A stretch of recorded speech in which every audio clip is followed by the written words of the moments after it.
Well, hey, y'all, welcome to another DCO Live. Steve, glad to see you here. Russell, I'm glad you made it tonight. Hope you guys are all doing well. We're going to go over just a few things tonight, and, I would really like to get some questions from you guys. So if there's anything you guys got on your mind, throw it there in the chat box and we will get to it. So, one of the things that I want to start off with is if you guys are looking for a way to support the channel, I still have some hats for sale. They are Richardson 112 hats. I think I've only got like maybe 10 or so left. They've gone fast, and guys are really enjoying them, and I really appreciate the guys who have picked those up. But I do still only have a few. I've got just only a few left in gray, tan, and blue. So if you guys want to pick one up, just send me a message in either the Facebook Messenger or the Instagram Messenger, and then we'll work out the details. So, guys, I appreciate that. And then the other thing I wanted to talk about was I got sent a message, it's probably about a week ago now.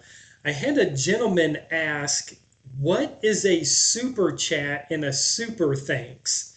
So I guess I don't explain this stuff enough. I just assume that people know what they are. So at the end of the video, I'm going to show you my outro. So my outro screen says, thanks for watching. You can support the channel by a super thanks or a super chat. So what they are is basically like a instant donation. Down in the chat box, there's like a little square. I think it has a dollar sign or something to it. You can click on it and send a donation to the channel. I don't push this stuff very much at all, outside of some hats and merchandise. But, he did ask the question, and it's one of those things that I just never really think about. So I wanted to at least explain that right up front. So, guys, I hope that you have been. Hey, Brian, nice to see you. Um, I hope you guys have been liking the guests that I've had on. So I've had John on with Fishful Thinking Fishing. He did a great job. We had a great conversation. It kind of was all over the place because John does everything from kayak fishing. He's got a boat, fishes off of the beach, so he surf fishes. He had some great information for you guys there. And then Carrie last week with Release Over 20. That was a great conversation with him with fish conservation. So if you guys haven't seen that, go back and watch that. Really good information on there. And I am trying to set up some other things, which I'm not really going to get into tonight because I don't know if they're going to pan out yet. But I do have some other guests lined up in the future. So if you guys are liking the guests and the back and forth little bit of banter and stuff that we get going on, let me know, and we will definitely keep this up. So, guys, again, throw those questions. Steve just threw something in. Water's cooling, fish will be schooling. Man, you got that right. So, after this weekend, I know that there is a cold front that I believe is going to push through on Saturday. We're supposed to get some rain Saturday, and then Sunday, the temperatures, I don't even know if we're supposed to break 80 degrees. So the northeast winds, it's going to be cooler.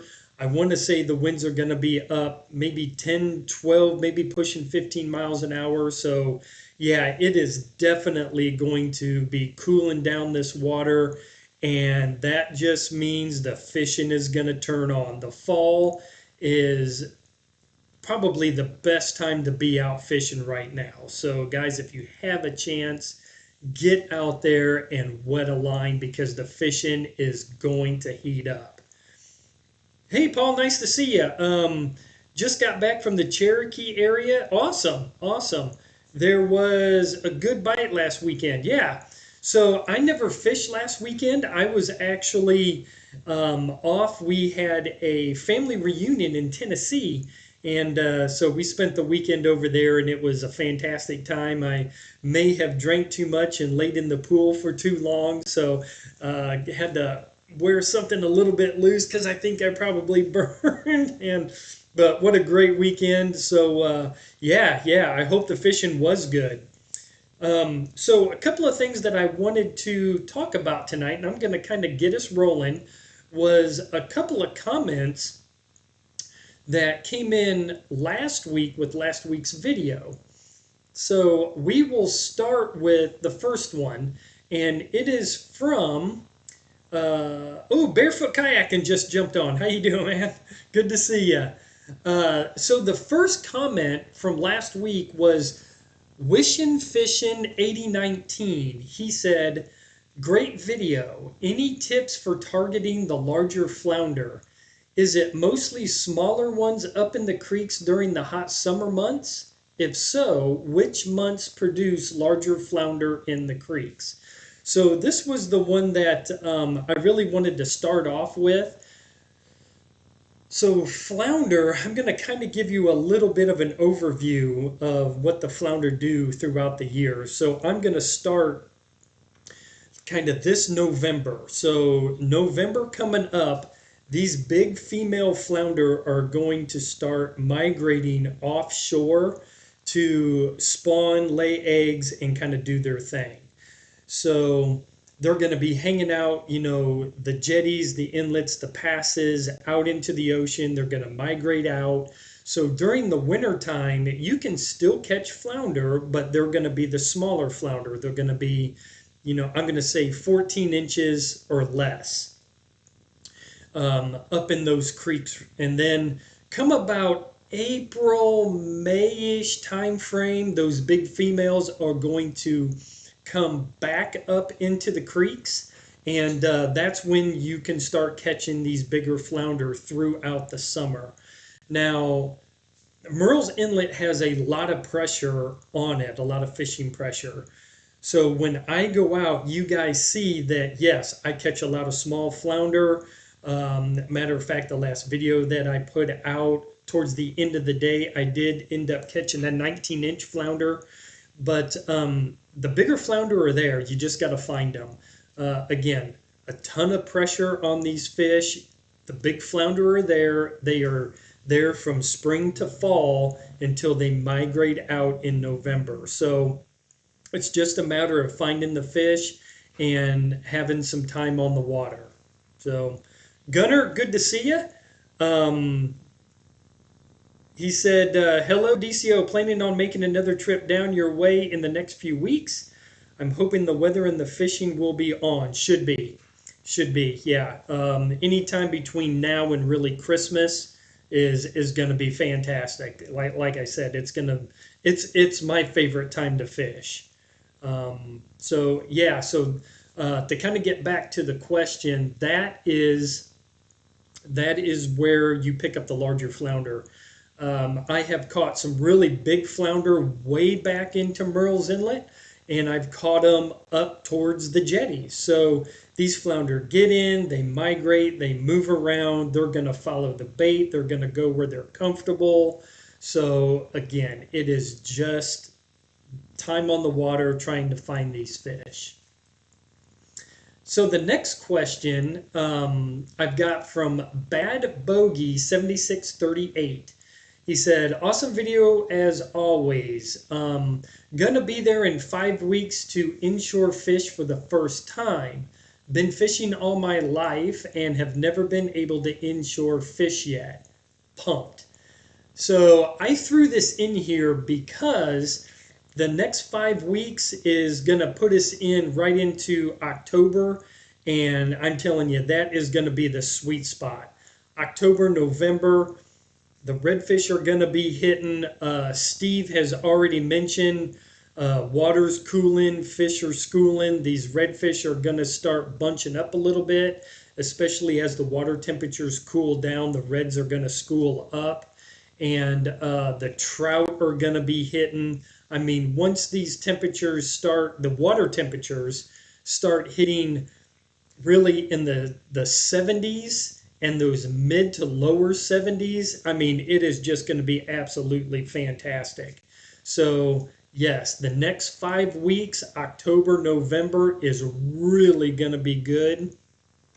And then depending on December, if it stays warm like it usually does through Christmas, the trout bite is going to be fantastic. So make sure that you guys get out there and target some big trout. So um, Steve actually just said, I fish the coastal rivers and the bays a lot, and I catch the biggest ones in late July and August and had a great summer. So, yeah, they're in there all throughout the summertime. Absolutely.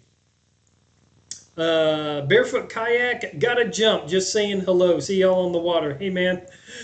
Yeah, absolutely. Have a good night. So we are going to jump on to the next question. And again, guys, if you have any questions, comments, go ahead and throw them into the chat box and we will get to them. So the next question is from John Davis, 5662. He said, good morning, Chris. Seemed like it was going to be a day of shorts, but you pulled it out with the 2 flounder and lost the big red. Yeah, I did.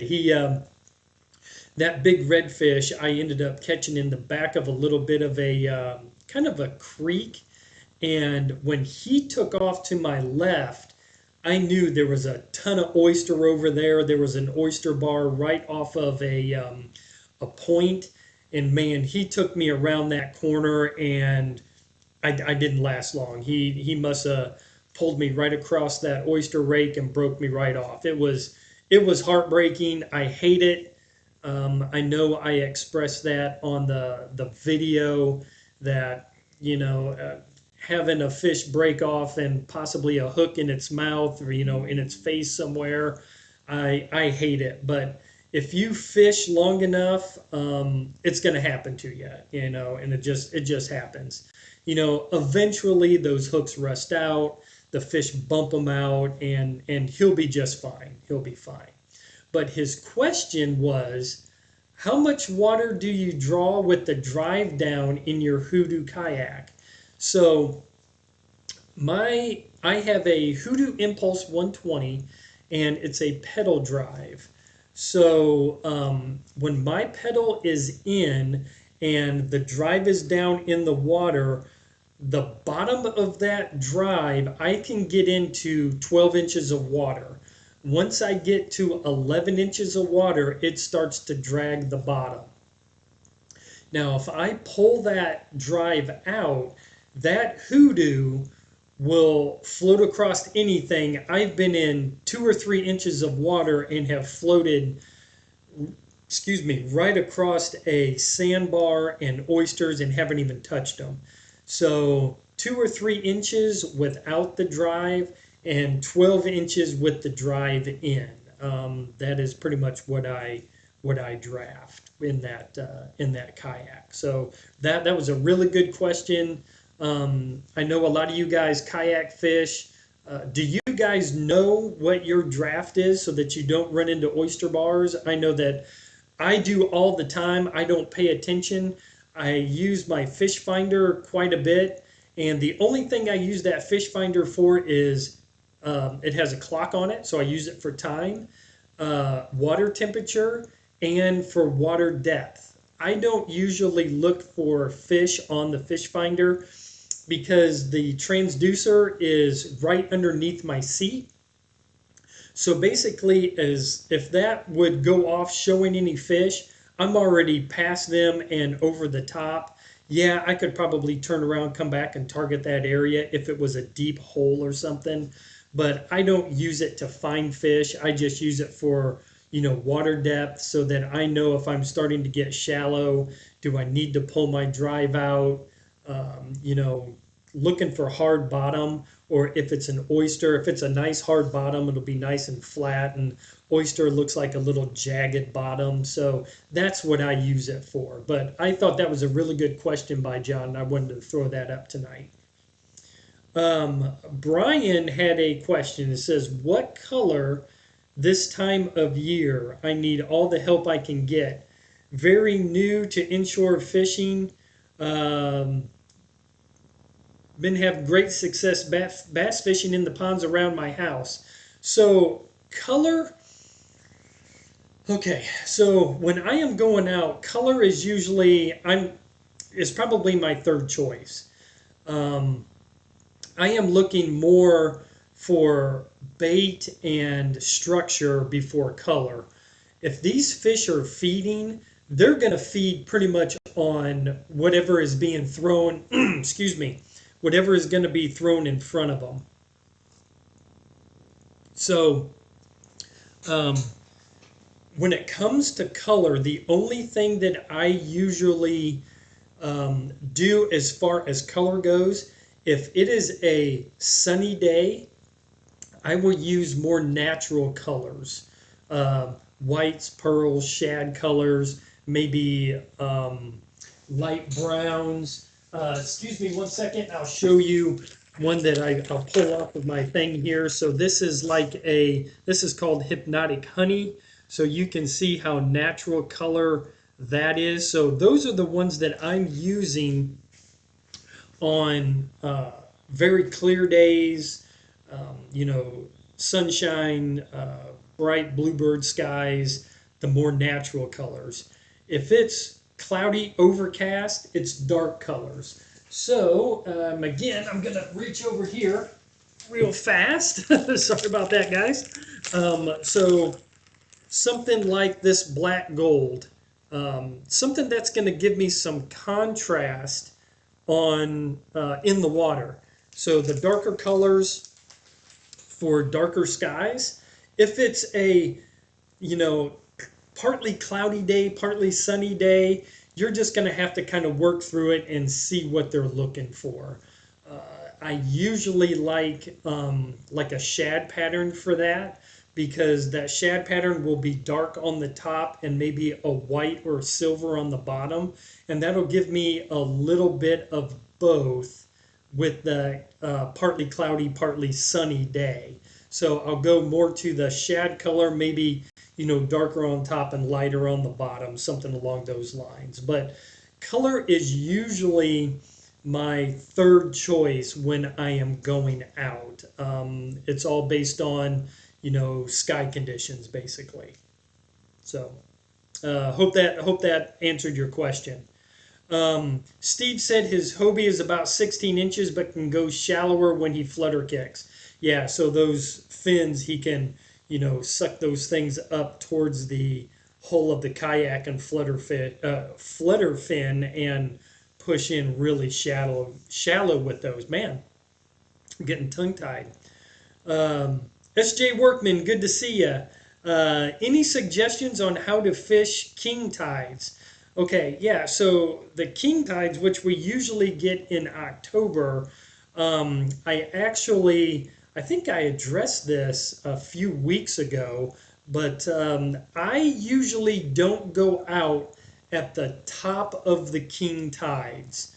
So when it is a flood tide at the top of the tide, I usually don't fish because, one, the reds or the fish, they can go pretty much anywhere they want. I have been in Murrells Inlet on a king tide at the top of the tide where Murrells Inlet looks like a big lake.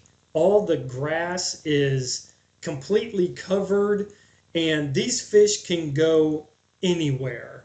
So if I am going to fish a king tide, I am going to go to a place that has some very visible structure to it.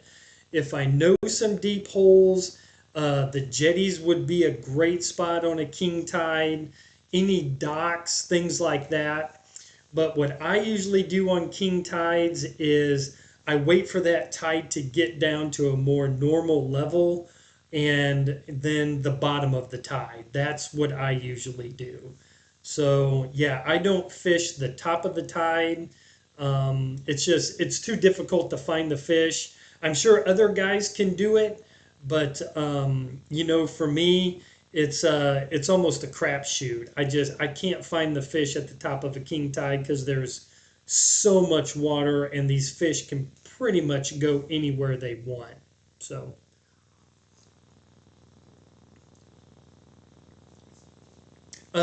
Yeah, so Steve, two good comments here. He said electric chicken, can't go wrong with that. I love electric chicken. I throw it. I got the Z-Man one, which is almost it's the electric chicken color, but it's not a real vibrant electric chicken. It's almost like a pale color or opaque color.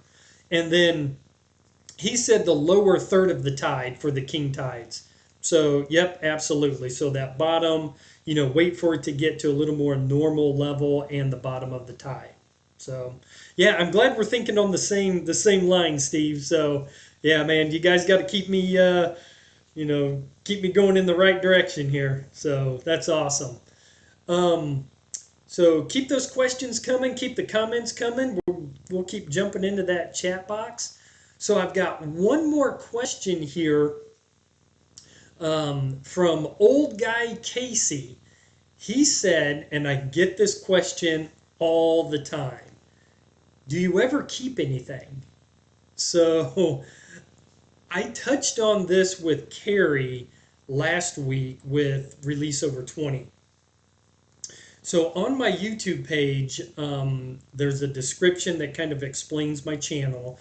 And at the bottom of that description, I have two statements. It says, conservation starts with you, release a fish for someone else to enjoy.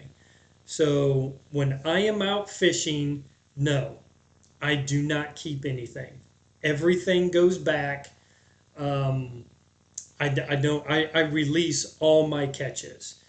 One, Merle's Inlet is such a small fishery and it has a ton of pressure put to it. So, I would rather put that fish back, hoping that maybe somebody else can catch it and enjoy the catch, or that fish will go out and spawn and make more flounder, redfish, trout. That's why I don't keep them. Do I eat fish? Absolutely. Love it. Love fish. Redfish tacos, flounder, sandwiches. I mean, you name it. I love seafood, low country boils, shrimp, blue crab. I mean, I absolutely love it. But when I am out fishing, it all goes back. If I want some flounder, I'll go down to Harrelson's or Seven Seas and I'll pick up some flounder fillets. I get it. I'm paying for it. I know. But that's just my stance on it.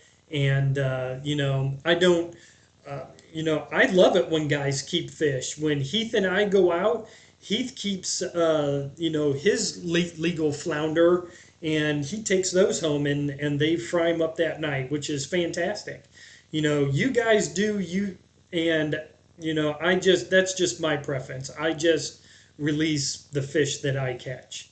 So Arnie, hey, great to see you. Says hi, Chris. How do you like the Slam Shady from Salt Strong?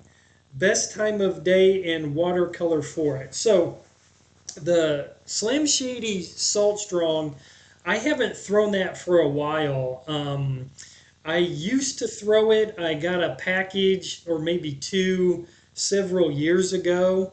It worked just fine.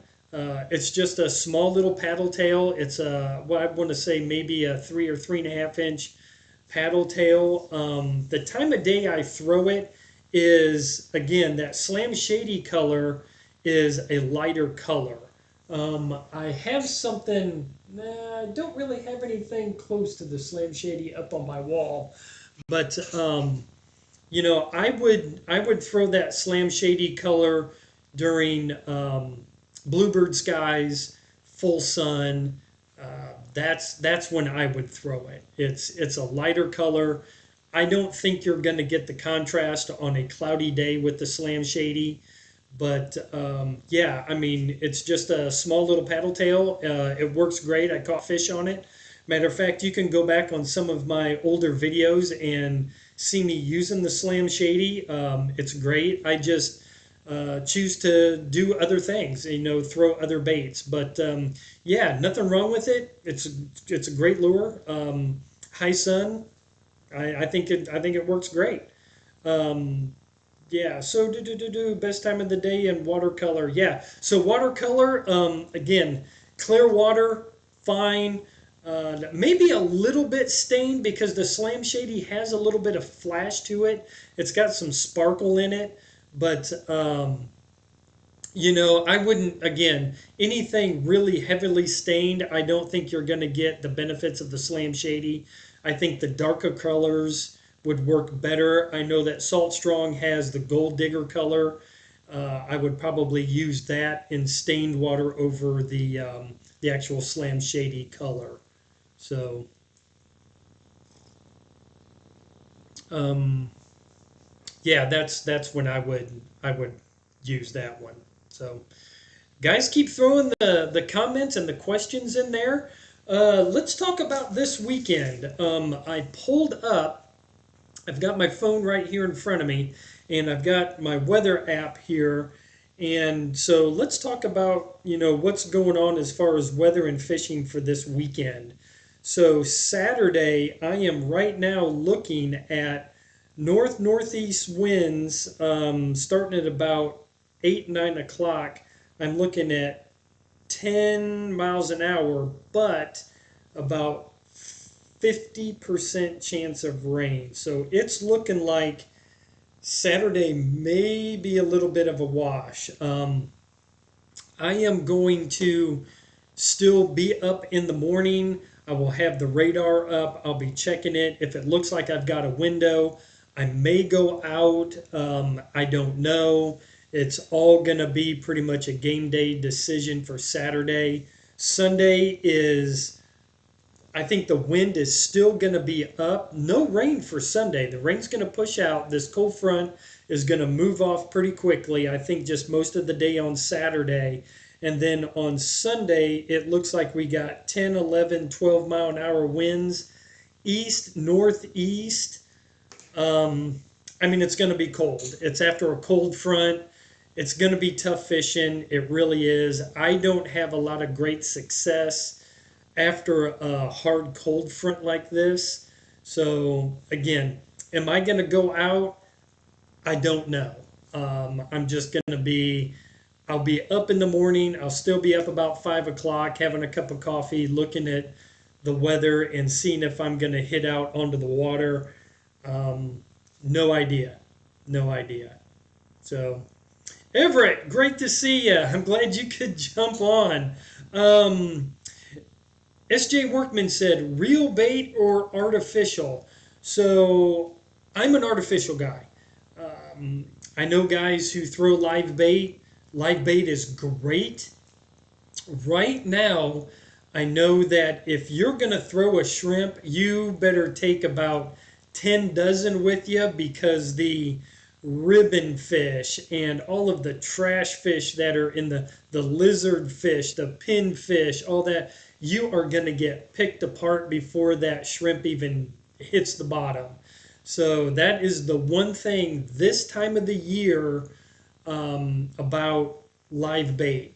Artificials, a little bit better. Those pinfish and stuff, they'll rip the tails off. Z-Man is a little bit better. You guys know about the Elastec and how durable it is. But the good thing is with these temperatures starting to kind of cool down, come October, November, a lot of those trash fish are going to start leaving and you'll be able to fish that shrimp under a popping cork for trout for, October, November. But right now, it's going to be hard getting some bait especially a shrimp down. Now I do know that if you use some cut mullet on the bottom, maybe on a Carolina rig with a short leader, maybe 8 or 10 inches long on a circle hook, cut mullet on the bottom should pick you up some redfish. Try it, and you should have some good success. I don't throw live bait. I'm an artificial guy, and that's what I usually throw. So, but it's a good question. Really good question. Gunner, how do you feel about Strike King's Tidal Shrimp Lure? I'm thinking about getting some. So, it's pretty funny that you should say that. I've got that on my walls. Yeah. I have thrown it a couple of times, and I got to tell you, Gunner, I'm actually pretty impressed. Let me pop this out of the packaging here, so hopefully you guys can kind of see that. But you know, it's got a 1/4 ounce weight right on the front, and it almost looks like the weight for the voodoo shrimp. So when this thing sets down, it's going to set tail up. Okay. But the first time I threw it, and this is probably, I don't know, I'm going to say maybe 4 or 5 videos ago, was the first time I actually threw this. And I caught, what was it, a 16 or 17-inch flounder on like the 3rd cast. Excuse me. And then I started working down some creek mouths, and I think I picked up a couple of 14s and maybe a 15. So I ended up catching like 4 or 5 flounder on this shrimp, and durability was fine. It was great. The only thing I didn't like, you can see where the where you tie your knot right on the hook, the plastic on the tidal shrimp tore right between there, right between here, and I couldn't keep that little hook keeper in there. That's probably the only thing that I didn't like about this tidal shrimp. And it kept popping off, but it would go back on. But I tell you, durability and action, I caught fish with it, man. I liked it. So I've kept it in my box, and I've got this one on the wall. This is kind of my extra, but I've caught several shrimp with it, and I haven't taken this one out of the box yet. I want to see how many fish I can catch with it, but pretty impressed so far. Pretty impressed. I didn't know that Strike King was really that serious about their saltwater line, and guys, try them. Go to Palmetto Armory, give it a try, throw it around, and let me know what you guys think. But yeah, not bad at all. Not bad. I want to say it's got, there were 2 or 3 different colors. At least that's what they had at Palmetto Armory, and I went with this one. And this one, I think, was their new penny. Yeah, it's their new penny color. So yeah, I liked it. Absolutely. Yeah, it's a good shrimp. The one that I'm looking forward to picking up, and I'm hoping that I can find them this weekend, I'm going to be out doing some shopping, is the Prawn Star from Z-Man. I want to try their new shrimp imitation, which should be out this weekend. So I hope to pick up a couple of those this weekend.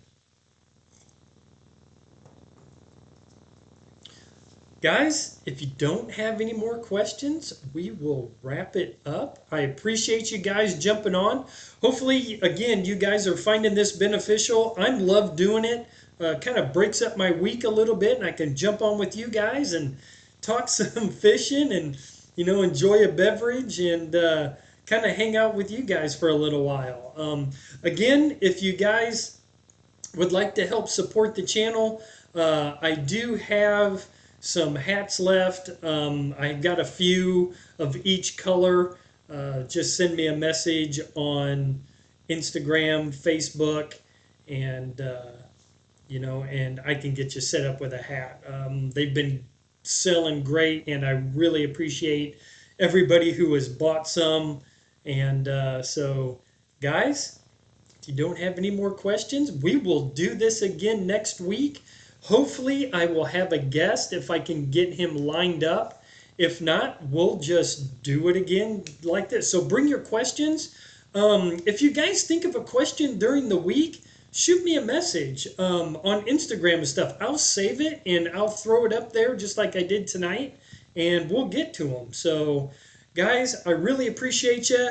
And if you see me out on the water, stop and say hey. Sometimes I've got some stickers with me, and I'll give you a sticker. We can sit and chat a little bit. You can come out and go fishing with me. Don't care. You know, the more the merrier. We'll get a bunch of guys out and we'll go. But guys, I appreciate you. If you get out on the water, be safe. I know the wind's going to be up, and tight lines. And I will see you guys next week, Thursday, 8 o'clock. Guys, have a great night.